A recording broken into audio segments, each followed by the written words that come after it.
자, 오늘은 베드로후서 2장으로 왔어요. 베드로후서 2장 이제 후반부에 있는 12절에서부터 22절까지 있는 말씀인데, 지난주 말씀에 이어서 거짓 선생들에 대해서 증거하는, 어떤 의미에서 보게 된다라고 하면 사도 베드로가 이 말씀으로 그 베드로후서를 읽고 있는 사람들에게 주기 위해서, 교훈을 주기 위해서 이 말씀을 했다 해도 과언이 아닙니다. 그래서 말씀의 제목은 거짓 선생들의 실상이라는 말씀의 제목으로 수요 예배 시간 은혜하도록 하겠습니다. 지난주에 살펴봤던 연장선상에서 오늘 본문의 말씀을 보게 되면 세 개의 대조를 나눌 수가 있을 것 같은데, 16절까지는 거짓 선생들의 영적인 또 도덕적인 그들의 실상, 그냥 참으로 거짓 선지자, 거짓 그리스도, 또 거짓 선생들 포함해서 그들이 영적으로 도덕적으로 얼마나 어떤 사람인지를 잘 보여주고 있는 말씀이 16절까지 나오고 있고, 또 그들이 미혹을 해요. 어떤 사람들을 미혹을 하는가? 거짓 선생들의 미혹에 대해서 17절에서부터 19절까지, 그리고 마지막으로 20절에서부터 22절까지 도를 알고도 저버린 자들은 어떻게 되는가? 그 미혹에 빠져서, 거짓 선지자의 미혹에 빠져서 넘어가는 자들, 그리고 그렇게 한 사람들은 어떻게 되는가? 그들의 실상에 대해서 얘기하고 있는 대목이에요. 참으로 우리에게 오늘날 현대를 살아가고 있는 크리스찬들이 참으로 경계해야 될 것이 있다라고 하면 거짓 선지자들, 거짓 그리스도들인데, 그들의 영적인 도덕적인 실상이 어떠한가를 잘 보여주고 있는 거예요.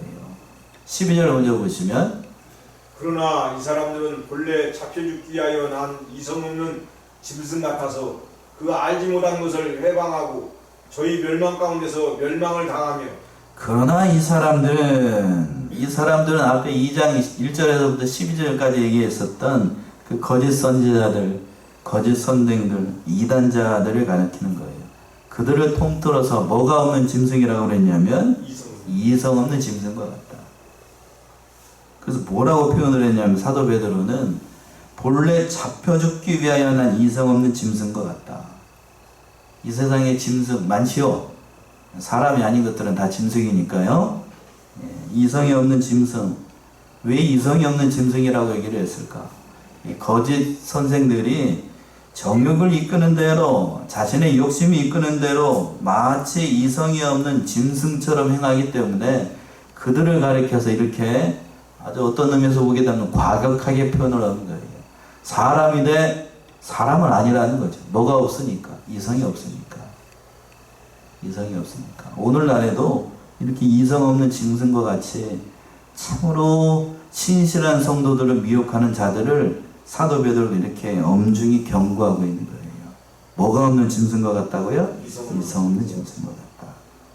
그리고 왜 그렇게 표현을 했는가? 그들은 당연히 이성 없는 짐승이니까, 짐승처럼 행동을 하니까 결국 짐승과 같은 대우를 받아서 짐승처럼 멸망을 하게 됩니다. 자, 조금만 뒤로 넘기면 유다서 9절에서부터 10절 한번 보세요. 뒤로 조금만 넘기면 유다서가 있죠? 유다서 1장 9절에서부터 10절 보시면, 천사장 미가엘이 모세의 시체에 대하여 마귀와 다투어 변론할 때에 반이 회방하는 판결을 쓰지 못하고 다만 말하되 주께서 저를 꾸짖으시기를 원한다 하였거늘 이 사람들은 무엇이든지 그 알지 못하는 것을 회방합니다. 또 저희는 이성 없는 짐승같이 눈으로 아는 그것으로 멸망하는다. 예, 똑같이 표현을 했죠. 10절에서 뭐라고 표현을 했냐면, 이 사람들은 무엇이든지 그 알지 못하는 것을 해방하는도다. 또 저희는 뭐 없는 짐승이라고요? 이성 없는 짐승같이 본능으로 아는 그것으로 멸망을 한다. 자, 사람과 짐승의 차이점은, 사람에게는 뭐가 있어요? 이성이 있고, 동물에게는 뭐가 있는? 짐승에게는 이성은 없고 본능만 있어요. 본능만. 아니, 저희 집에서 키우는 개하고 저기 고양이는 그래도 이성이 있는 것 같은데요. 그렇게 얘기하는 사람을 가리켜서 이성 없는 사람이라고 얘기를 하는 거예요. 그렇게 얘기하는 사람 보고, 본능에 따라서 자기를 잘해주는 사람에게 붙어서 사는 게, 그게 동물의 본능이에요. 동물의 본능. 이성이 아니에요. 이성이 아니에요. 그런데 이 거짓 선지자들을 가리켜서 거짓 교사들을 가리켜서 이성 없는 짐승이라고 하는 건 그렇게 얘기하는 본능이 뭔가 자기가 잘해주는 거 좋아하는 거예요. 배고프면 먹고 하고 싶으면 하고 싸고 싶으면 싸는 거. 그게 동물이 하는 거예요. 동물이 하는 거. 그러니까 마치 이성이 있는 사람은 그래도 하고 싶다라고 해서 다 하는 게 아니에요. 그렇죠? 지금 이 시간 예배 시간인데 예배 시간에 막 뭐 자기가 하고 싶은 대로 다 하게 되면 제가 예배를 드릴 수가 없잖아요. 이성이 있으니까. 그런데 동물은 여기서 갖다 놓으면 자기가 하고 싶은 대로 합니다. 그게 동물과 사람의 본능적인 차이점이죠. 근본적인 차이점. 그러니까 이성에 대해서 얘기를 이성이 없는 짐승이니까 그들은 멸망을 당해서 하는 거예요. 왜 그런가? 그 하반절에서 얘기했어요. 그 알지 못한 것을 해방하고 저희의 멸망 가운데 멸망을 당한다. 알지 못하기 때문에. 진리에 대해서 알지 못하기 때문에 그들이 자기가 아는 것으로 자기가 마치 모든 것을 아는 것처럼 해방을 하는 거예요.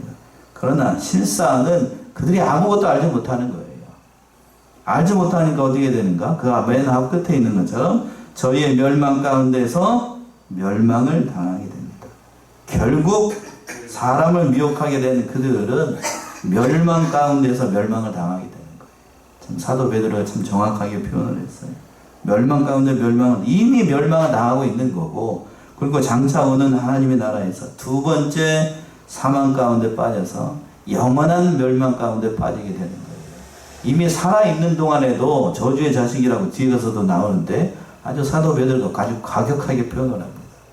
이미 그런 자들이고 이미 그들에게 약속되어 있는 건 요한계시록에 있는 것처럼 무슨 사망이 빠지게 된다고요? 둘째 사망. 둘째 사망은 첫째 사망이고 둘째 사망이 있다는 건데, 둘째 사망은 그럼 첫째 사망은 뭐라는 거예요? 우리가 육신이 죽는 걸 얘기를 하는 거예요. 둘째 사망은 그럼 뭡니까? 다시 살아나가지고 다시 살아나서 어떻게 되는 거예요? 지옥 가는 거. 두 번째 사망. 그 두 번째 사망은 죄송합니다만 다시는 소망이 없어. 다시는 소망이 없어. 그래서 그걸 얘기를 하는 거예요. 거기까지 할 길이 많아, 갈 길이 바빠서 13절이요. 불의의 값으로 불의를 당하며 낮의 연락을 기쁘게 여기는 자들이니 정과 흠이라 너희와 함께 연애할 때에 저희 감상 가운데 연락하며. 예, 불의의 값으로 불의를 당하며 그들이 불의의 길로 걸어갈 뿐 아니라 불의의 값을로 당해서 당연히 불의의 값을 당한다는 얘기입니다. 그러니까 마치 잘못된 길을 걸어가니까 잘못된 길로 또 사람들을 미혹을 하니까 자기도 잘못된 길을 결국에는 당한다는 얘기입니다. 불의를 좋아하면 결국 뭐가 따라온다는 거예요? 불의가 옆에서 따라와요. 그래서 자기를 어디로 끌고 가는가? 불의한 세상으로 끌고 가는 겁니다. 그 말씀은 그 말씀이에요. 불의의 값으로 뭘 당한다고요? 불의를 당해요. 그러니까 세상에서 일을 할 때에도 불의한 일을 하게 되면 그 싹시 그대로 쌓는 거예요. 자기 악업을 쌓으면 그러니까 악업을 받는 거고, 선을 쌓으면 선을 당하게 되는 겁니다. 그러니까 또 뭐라고 그랬냐면 중반절에 낮의 연락을 기쁘게 여기는 자들이니 낮의 연락을 기쁘게 여긴다. 자, 개정판 한번 읽어보시겠습니까? 13절. 불의의 값으로 불의를 당하며 낮에 즐기고 노는 것을 기쁘게 여기는 자들이니 정과 흠이라 너희와 함께 연애할 때에 그들의 속임수로 즐기고 놀며. 예, 조금 번역이 좀 낫네요. 낮에 뭐 한다고요? 즐기고 노는 것을 기쁘게 여기나니. 사람들이 여기서 보게 되면 낮에 연락한다는 얘기가 뭐냐면, 보통 사람들이 술 마실 때 낮에 마십니까? 저녁에 마십니까? 해가 떨어지면 마시죠? 해가 떨어지면. 왜 그렇죠? 다른 사람들이 안 보게끔. 그래도 얼굴이 있으니까. 그런데 이 사람들은 언제 술 마신다는 거야? 낮에 연락해, 낮에 연락한다는 건 그러니까 밤에 해도 그거 정당하다는 게 아니고, 밤에 하니까 뭐 그것이 정당하다는 게 아니라 일반 사람들 같은 경우는 그래도 뭐가 있으니까 양심이라도 조금 살아있으니까 밤에 하는데, 이 사람들은 양심도 화인 맞아가지고 저기도 없어. 낮에 연락을 해, 낮에. 그러니까 얼마나 더 그들이 그 하나님께서 예배할 심판이 가중할 것인가. 이걸 단적으로 보여주는 겁니다. 그리고 뭐라고 표현을 했냐면 점과 뭐라? 흠이라. 그러니까 이 사람들은 거짓 선생들은 그러니까 예수를 믿는 사람이라고 알 수 없고, 그리고 다른 사람들이 와서 기독교인의 입장에서 봤을 때 그들은 점이고 흠이라는 거예요. 점과 흠. 예수를 믿는 사람들은 누구를 닮아야 되죠? 예수를 닮아야 되죠. 근데 이 사람들은 예수를 안 닮고 뭘 닮았어? 점과 흠을 닮았어. 그러니까 본래 하나님께서 예수님을 표현을 할 때에 점과 흠이면 하나님의 백성으로 만드신다라고 했는데, 이 사람들은 뭐 점과 흠이니까 그럼 누구의 자식이라는 얘기예요? 마귀의 자식이라는 얘기예요. 마귀의 자식. 이 거짓 교사들은 그러니까 처음부터 마귀가 심어놓은 사람, 그런 사람인 줄 알아야 돼. 그런 미혹이 넘어가면 됩니다.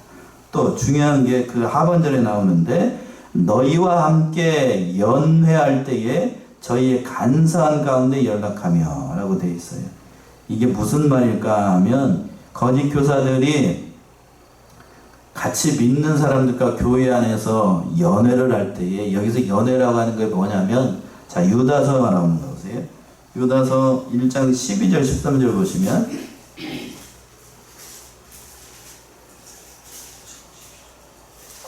유다서 1장 12, 13. 저희는 기탄 없이 너희와 함께 먹으니 너희의 찬에 암초요 자기 몸만 이르는 목자요 바람에 불려가는 불없는 구름이요 죽고 또 죽어 뿌리까지 굽힌 열매 없는 가을나무요 자기의 수치의 거품을 부르는 바다에 겹친 물결이요 영원히 내리는 캄캄한 흑암에 돌아갈 유리하는 별들이라. 예, 참 유다서를 기록한 유다가 이 거짓 선지자, 거기에 있는 자들을 표현을 한 건데, 어쩌면 이렇게 잘 표현을 했는지 모르겠어. 12절에서 그랬습니다. 저희는 기탄 없이 너희와 함께 먹으니 너희의 애찬에 암초요라고 되어 있습니다. 여기서 말하는 애찬이 저 위에 지금 베드로가 얘기하고 있는 그 얘기를 하는 거예요. 너희와 함께 연애할 때, 즉 초대교회 때에는 주마다 성찬이 이루어졌고, 그리고 성찬이 끝난 다음에 뭐가 있었냐면, 우리들이 애찬, 쉽게 얘기하면 우리들이 주일날 뭐 먹는 거예요? 점심 같이 먹는 거. 그걸 초대교회 때는 뭐라고 얘기를 하냐? 애찬이라고 얘기를 했습니다. 그런데 그 애찬을 이 거짓 선지자들은 자기의 입속을 차리기 위해서 자기의 몸만 기르는 목자라고 그랬잖아요. 자기가 먼저 먹겠다고 많이 먹겠다고 하고 그걸 가지고 자기 이익을 위해서 쓰는 사람들이 이기 때문에 이렇게 표현을 하는 거예요. 그래서 결국 어떻게 됐는가? 조금 지나서 교회 안에서 공식적으로 애찬이 금지가 됐어요. 사도행전에서 그 얘기가 나오잖아요. 그 히브리파 유대인하고 헬라파 유대인하고 둘이 싸워가지고 어떻게 됐어요? 싸워가지고 애찬이 중지될 뻔했었는데 어떻게 돼서 이제 됐었는데, 공식적으로 그 일이 있고 난 다음에 교회 내에서 계속 그 문제 가지고 이 어려움이 닥치게 되니까 성찬만 남겨두고 주일날 뭐를 먹는 것? 애찬을 하는 거를 폐지를 했어요. 하도 문제가 많으니까. 오늘날에도 예배 잘 드리다가 어디에서 은혜를 많이 빼먹냐면, 어디서요? 식당에서 뭐 먹다가? 밥 먹다가. 그리고 또 예배 잘 드리고 끝나다가 어디 나가다가 주차장에서 자기 집에 자기 집에 가려고 차를 빼다가, 큰 교회들 같은 경우에는, 저희 수도권에 있는 큰 교회들 같은 경우에는 지하에다 차를 대거나 아니면 옆에서 주차 타워를 해가지고 그 차를 대잖아요. 그래서 주차하는 요원들이 또 따로 있고, 그렇죠? 그런데 이제 예배 잘 드리고 오전 오후 예배 잘 드리다가 누구랑 싸우냐면, 앞에서 주차 감독하고 있는 그 집사님하고 연루하신 집사님하고 싸워. 뭐 하겠다고? 자기가 뭐 하겠다고? 먼저 가겠다고. 제가 이걸 옆에서 다 봤기 때문에 잘 압니다. 큰 교회들 같은 경우에는 그래서 주차요원 말 안 들으면 목사님 많이 혼내요. 어제다가 거기까지 갔는데, 아무튼 애찬도 그 애찬을 이 거짓 선지자들이 자기 입속으로 차리니까 결국에는 교회에서 그 애찬이 폐지가 되고 성찬만 남게 됐어요. 간사한 가운데 연락을 한다. 외면적으로 그렇게 갑니까 하면서 자기들이 이속을 차리니까 그러한 자들이 된다는 거예요. 또 거짓 선지자의 특징에 대해서 또 14절 얘기를 하고 있는데 14절 보시면 음심이 가득한 눈을 가지고 범죄하기를 쉬지 아니하고 굳세지 못한 영혼들을 유혹하며 탐욕에 연단된 마음을 가진 자들이니 저주의 자식이라. 예. 자, 이 거짓 선생들의 특징이 여기서 잘 나타납니다. 뭐가 가득한 눈을 가졌다고요? 음심이 가득한. 음심이 가득한 눈을 가지고. 음심이 가득한 눈을 가졌다. 뭐가 어떤 게 음심이 가득한 눈인지. 음흉한. 그렇죠? 예. 그러한 음흉한 눈을 가지고 그 옆에 있는 성도들 이렇게 보는 거 그게 얘기하겠죠? 음심한 눈을 가지고. 그리고 또 뭐라고 참 있기도 한다. 제가 오늘 이 말씀 주면서 있기도 나쁘끄럽다고 있기도. 또 뭐 하게 된다고요? 범죄하기를 쉬지 아니하니. 사도 베드로는 그러니까 이걸 통해서 보게 되면 이 거짓 교사들의 그 특징을 잘 표현하는 거예요. 첫 번째는 음탕한 마음, 음욕이 많다는 거고, 두 번째는 또 뒤에 가서 나오게 되면 뭐가 많아요? 욕심이 많아. 욕심. 앞에서 그래서 욕심이 많으니까 자기의 일속을 자기가 많이 먹겠다, 뭐니 먹겠다 하니까 결국에는 교회에서 애찬이 파지가 되게 만들고, 또 뒤에 가서 보게 되면 쉬지 않고 문 영혼들을 잘못된 길로 이끌고 나가니까 그런 사람들이 마땅히 하나님의 그 심판을 받게 된다는 거예요. 헬라 속담에 이런 말이 있답니다. 어떤 말이 있냐면 후한무치한 남자는 그 눈에 눈동자가 아니라 매춘부가 있다라고 이렇게 얘기했대요. 뭐가 있다고요? 매춘부가 있어. 눈동자에 뭐가 있어요? 눈에 뭐가 있어야 되겠어요? 눈동자가 있어야 되는데 이 눈동자에 눈이 아니고 뭐가 있다고 앞에 매춘부가 있어가지고 보는 사람이 다 뭘로 보이는 거예요? 음흉한 사람으로 보이는 거예요. 음흉한 사람. 자, 그래서 또 어떻게 하는 그 하반절에서 보시면 굳세지 못한 영혼들을 유혹하여 라고 되어 있어요. 굳세지 못한 영혼들. 진리에 바로 서 있지 못한 그 초신자들을 유혹을 해가지고 여기서 유혹한다는 말은 여러분 낚시 좋아하십니까? 유혹한다는 말은 그 낚시를 할 때 미끼에다가 좋은 걸 꽂아가지고 이렇게 물고기를 낚는 것처럼 그 유혹한다는 말이 그 헬라어 언어가 그래요. 물고기를 낚는 것처럼 성도들 어떻게 한다는 거예요? 낚는다는 거예요. 낚아. 오늘날 신천지들이 그런 짓을 많이 하죠. 예. 얼마 전에도 왔어요. 얼마 전에도. 며칠 전에도 왔어. 그러니까 이 굳세지 못한 영혼들을 유혹을 해요. 이단자의 특징이 다 드러나고 있는데 탐욕의 그 하반절에서도 그랬습니다. 탐욕에 연단된 마음을 가진 자들이니 뭐의 자식이라고요? 저주의 자식이라. 그 마음이 또 뭐에 연단이 됐어요? 탐욕에 연단이 됐어요. 이게 뭔 말이에요? 욕심이 하도 연단을 맞아가지고 쉽게 얘기해서 마음에 뭐를 맞은 거? 화인을 맞아가지고 웬만한 욕심 가지고는 성에 차지도 않는 거예요. 그 이단자들, 거짓 선지자들은 그러니까 하도 나쁜 짓을 하다 보니까 양심이 뭐가 맞아버렸어? 화인 맞아가지고 사람들 등골 빼먹고 이상한 말 하는 걸 가지고는 양심에 가책도 안 느껴. 당연히 거짓말은 뭐에 달고 있고 입에 달고 있고 사람 홀리는 말, 이상한 말 하는 건 당연하다고 생각을 하는 거예요. 성경이 강에서 보니까 그런 표현이 있던데, 물질을 빼앗는데, 믿음이 어린 성도들을 속이고 물질을 빼앗는데, 고도의 술수를 사용한다. 이렇게 돼 있더라고요. 그러면서도 자기는 뭐가 편해요? 양심의 가책이 전혀 없어. 뭐에 연단을 받아가지고? 탐욕에 연단을 받아서. 양심이 화인을 맞아가지고, 마음에 회개하는 바도 없고 그러니까 뭐의 자식이라고 얘기하고 있습니다. 저주의 자식이라고. 그 자체가 이미 벌받은 거예요. 여러분은 어떠신가요? 주일날 한번 몸이 아프거나 뭐 해가지고 한번 빠져도 마음이 불편한가요? 아니면 마음이 편하신가요?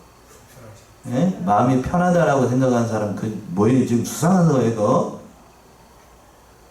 수상한 거. 그런데 하도 이 사람들은 그런 일을 뭐 하다 보니까 계속 하다 보니까 탐욕에 뭐가 되고 마음이 어떻게 돼버려가지고 연단이 돼가지고 아예 그 마음이 돼서 아주 그냥 마음이 단단해져 가지고 웬만한 일들로는 상처도 안 받아. 상처도 안 받아. 그렇게 되면 그 자체가 이미 하나님하고는 영 거리가 먼 사람. 영 거리가 먼 사람. 저주의 자식이다. 사도 베드로가 표현했던 말이 과한 표현이 아니에요. 그 자체가 이미 벌받은 증거예요. 하나님 앞에 버림받은 자들. 또 15절 보시면 저희가 바른 길을 떠나 미혹하여 부울의 아들 발람의 길을 쫓는도다. 그는 불의의 싹을 사랑하다가 16절까지요. 자기의 불법을 인하여 책망을 받되 말 못하는 나귀가 사람의 소리로 말하여 이 선지자의 미친 것을 금지하였느니라. 예, 참 저희가 바른 길을 떠나 미혹하여 누구의 아들? 부울의 아들 발람의 길을 쫓았다. 민수기에 보시게 되면 이 발람이라고 하는 선지자가 있는데 대표적인 거짓 선지자입니다. 이 거짓 선지자가 그 발락이라고 하는 모압 왕의 사주를 받아가지고 이스라엘이 출애굽해가지고 자기 땅으로 이렇게 들어오게 되니까 그 왕이 누구를 부른 거예요. 발람이라고 하는 선지자를 불러가지고 그 백성 이스라엘을 어떻게 해달라고, 저주해달라고 돈을 많이 주면서 저주해달라고 그랬습니다.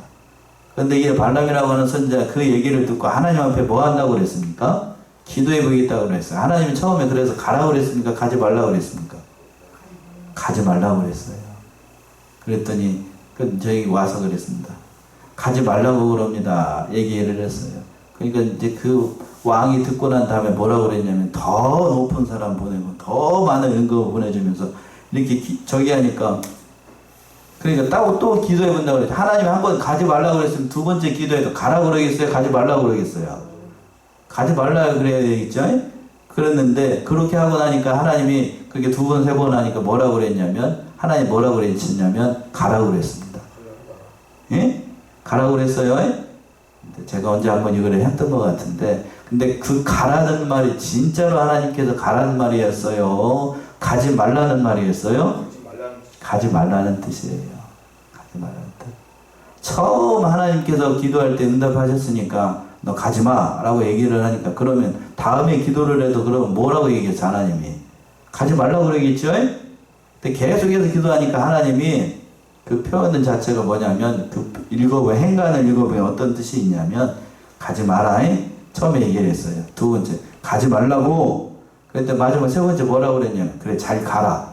가는데 내가 하라는 말만 해. 이게 가라는 얘기가 가지 말라는 얘기예요. 가지 말라는 얘기예요.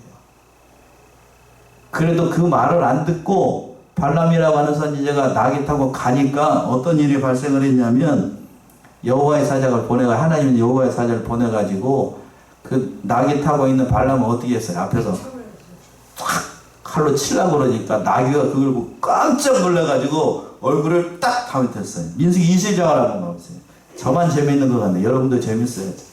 민수기 22장 27절 30절 27절 30절 나귀가 여호와의 사자를 보고 발람의 밑에 엎드리니 발람이 노하여 자기 지팡이로 나귀를 때리는지라. 여호와께서 나귀 입을 여시니 발람에게 이르되 내가 네게 무엇을 하기에 나를 이같이 세 번을 때리느냐. 발람이 나귀에게 말하되 네가 나를 거역하는 영혼이 내 손에 칼이 있었다면 곧 너를 죽였으리라. 나귀가 발람에게 이르되 나는 네가 오늘까지 네 일생에 타는 나귀가 아니냐. 내가 언제든지 네게 이같이 하는 행습이 있더냐. 가로되 없었느니라. 예. 나귀 아니었으니 발람 선지자 살았습니까? 죽었습니까? 죽었죠. 그 자리에서 죽었어요. 칼을 빼들고 여호와의 사자를 보고 칼을 확 휘두르니까 나귀가 그걸 보고 깜짝 놀래가지고 꽉 엎드린 거예요. 엎드리니까 그냥 발람 선지자 그 안에 타고 있다가 그 위에 타고 있다가 이 다리가 어떻게 된 거예요? 그러니까 꽝 하고 떨어져가지고 뭐 어디에 쪘겠지요. 그러니까 화가 나니까 발람 선지자가 들고 있던 막 되게 어디 지팡이로 나귀를 그냥 머리통을 때렸는데 어디를 때렸는지 막 두드리고 팬 거예요. 이것이 미쳤는가 보다고. 미친 게 자기가 미친 게 아니고 누가 미친 거예요 지금? 발람이 미친 거지 나귀가 미친 게 아니고. 세 번을 때렸다. 세 번 때렸다고 그랬어요. 그러니까 하나님께서 누구의 입을 여셨냐면 마귀의 입을 딱 여신 거예요. 나귀의 입을 열어가지고 나귀가 뭐라고 그랬냐면 왜 나 때리는 거야? 왜 때려? 나귀가 원래 사람 말을 하나요? 말 못하죠? 말 못해. 말 못해. 저 같으면 깜짝 놀래가지고 그 자리에서 그냥 왜 나귀가 사람 말을 할까 그러면서 벌벌벌 떨면서 난리가 났을 건데 발람 선지자는 너 뭐에 눈이 멀어가지고 그 재물에 눈이 멀어가지고 그 소리가 안 들려. 나귀가 말을 하는데 나귀가 무슨 말 하는지 못 알아들어. 이 정도 되면 아까 그랬죠? 탐욕에 뭐한 마음이라고? 연단된 마음. 구제불능이라고. 구제불능. 칼이 있었으면 너를 죽여버릴 것이라고. 이게 나귀하고 지금 얘기를 하고 있는 거야. 이게. 본래 나귀는 막 사람 말 못해요. 그러니까 눈이 어두우니까 지금 나귀가 얘기를 하고 자기랑 얘기하고 있는 게 뭔 상황인지 알아듣지를 못하는 거예요. 눈이 어두워지게 되면 그렇게 됩니다. 성경에서 보시게 되면 짐승이 사람 말을 한 경우가 성경 기록상으로 2번 나와요. 한 번은 어디에서 나오고? 에덴 동산에서. 그쵸? 뱀이 얘기를 하는 거. 그리고 또 한 번은 어디에서? 이 민수기 여기서 나옵니다. 발람 선지자가 깨어 있었다라고 하면 나귀가 처음부터 가지 않았을 거고, 그리고 혹시라도 갔다라고 하면 여기서 바로 알아봐야 되는데 그렇게 알아보지 못했어요. 눈이 어두워져가지고. 그러면서 하반절에 16절 하반절에서 그랬습니다. 이 선지자의 뭐한 것을 금지했다고요? 16절 하반절에 이 미친 것을 금지했습니다. 그러면서 어떤 분들이 그렇게 얘기해요. 사도 베드로는 배운 것이 좀 짧아가지고 과격한 표현인데 서슴지 않는다라고 하는데 제가 봤을 때 이렇게 표현해 봤습니다. 그런가요, 안 그런가요? 이렇게 표현해야지. 그럼 뭐 고상하지 못한 것을 금지하였다 이렇게 얘기를 할까요? 미친 거지, 미친 거. 제대로 된 게 아니니까 미친 거라고 표현하면 맞는 겁니다. 그러니까 우리들도 누구라도 장담할 수가 없어요. 사람이 정상적인 거에서 벗어나서 탐욕에 눈이 멀게 되면 사람이 이렇게 될 수 있어요. 누구나 다. 결국 어떻게 되는가? 발람이 어떻게 됐어요? 그러다가 죽어요. 자기도 죽게 된다. 자, 두 번째 제가 17절부터 19절까지 거짓 선생들이 이 거짓 선지자들이 누구를 미혹을 하는가? 17절 보시면 이 사람들은 물 없는 샘이요 광풍에 밀려가는 안개니 저희를 위하여 캄캄한 어두움이 예비되어 있나니. 예, 이 거짓 선지자들의 그 영적인 실상을 얘기를 하는 건데 이 사람들은 뭐가 없는 셈이라고요? 물 없는 셈이에요.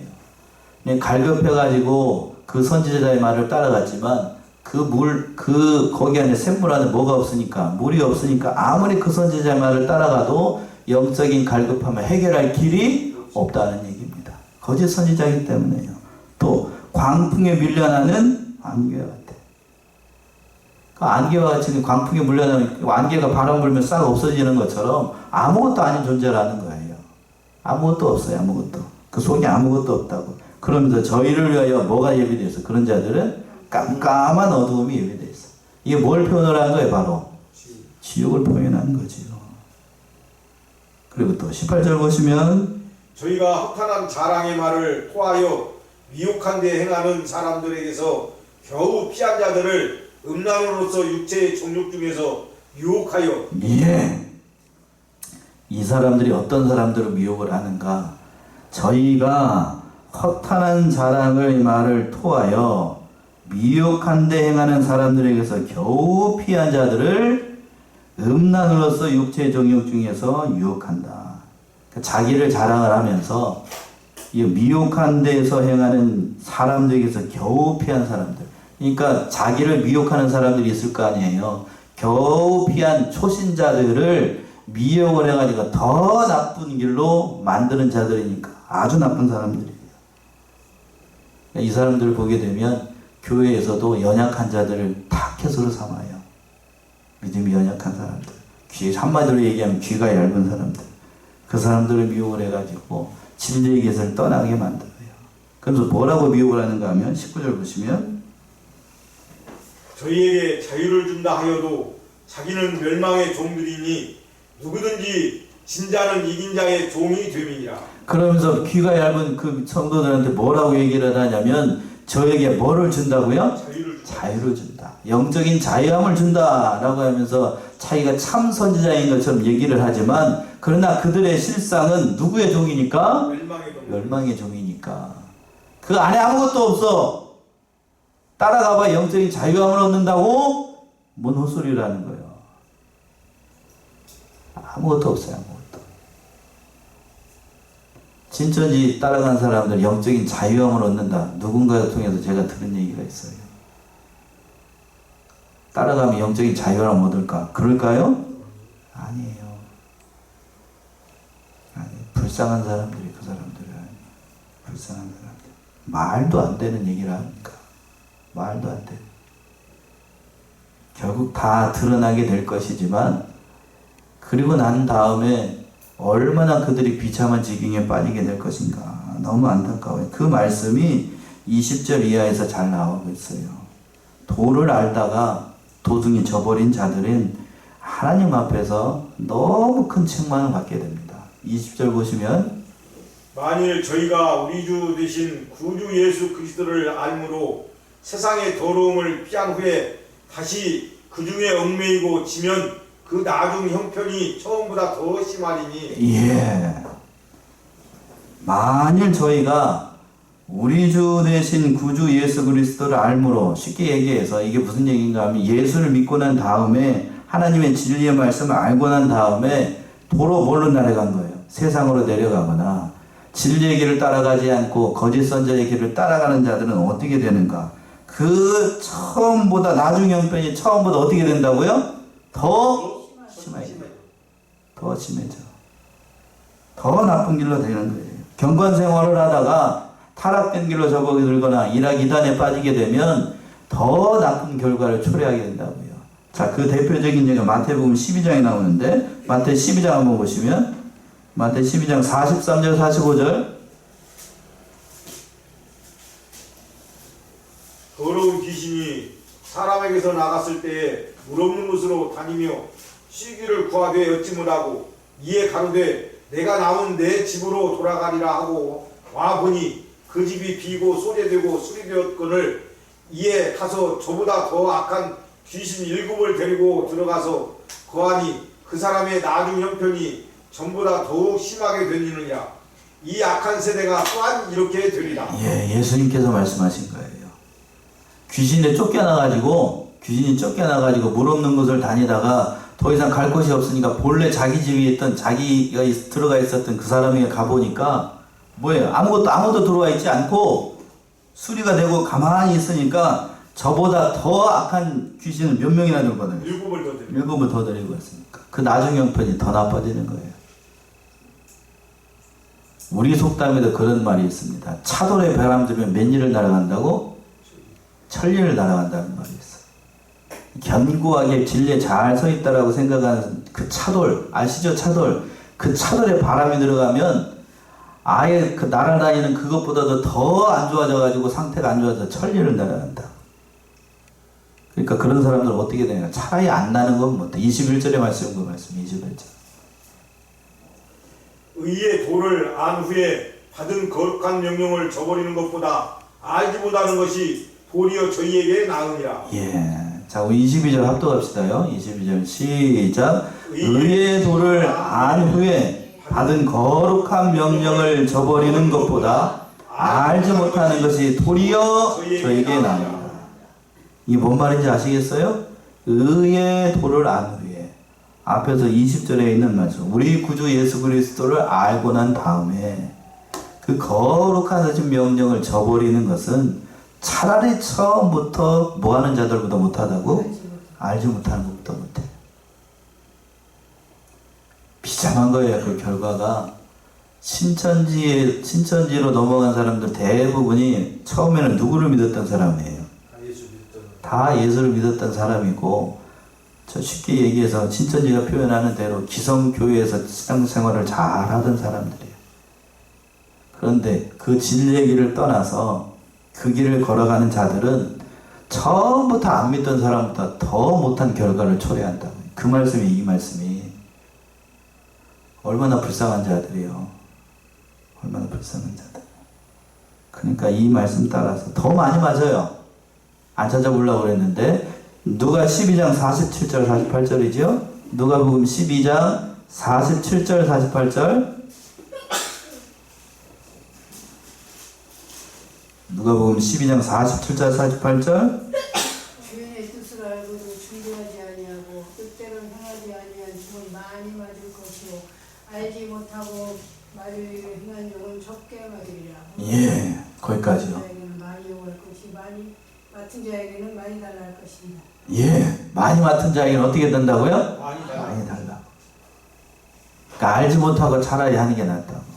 그랬다고 알지 못했다고 하나님의 진노와 그 심판을 피할 수 없다는 게 아니고, 처음에 알았다가 타락한 것이 더 큰 심판을 받는다는 것을 표현을 하는 거예요.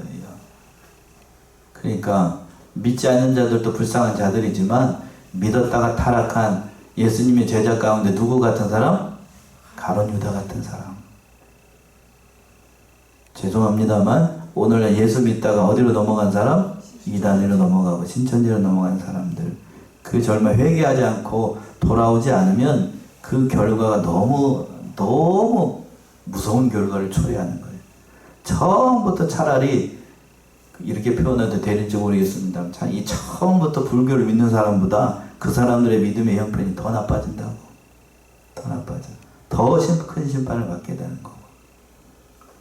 마지막 그 22절의 말씀이 그 말씀이에요. 22절 보시면 참 속담에 이르기를 개가 그 토하였던 곳에 돌아가고 돼지가 씻었다가 더러운 구덩이에 도로 누웠다 하는 말이 저희에게 응하였도다. 예, 참 속담이기를 개가 그 토하였던 것에 돌아가고 또 돼지가 씻었던 더러운 구덩이에 도로 들어가는 것이 저에게 임하였다.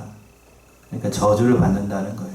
그러니까 우리는 이 말씀 속에서 거짓 선지자들의 미혹에 넘어가지 않고 우리는 이러한 죄악된 길에 서지 않고 진리를 잘 분별해서 또 시대를 잘 분별해서 그 믿음을 잘 지켜나가는 우리 사랑하는 성원의 성도님들 모두가 되시기 바랍니다.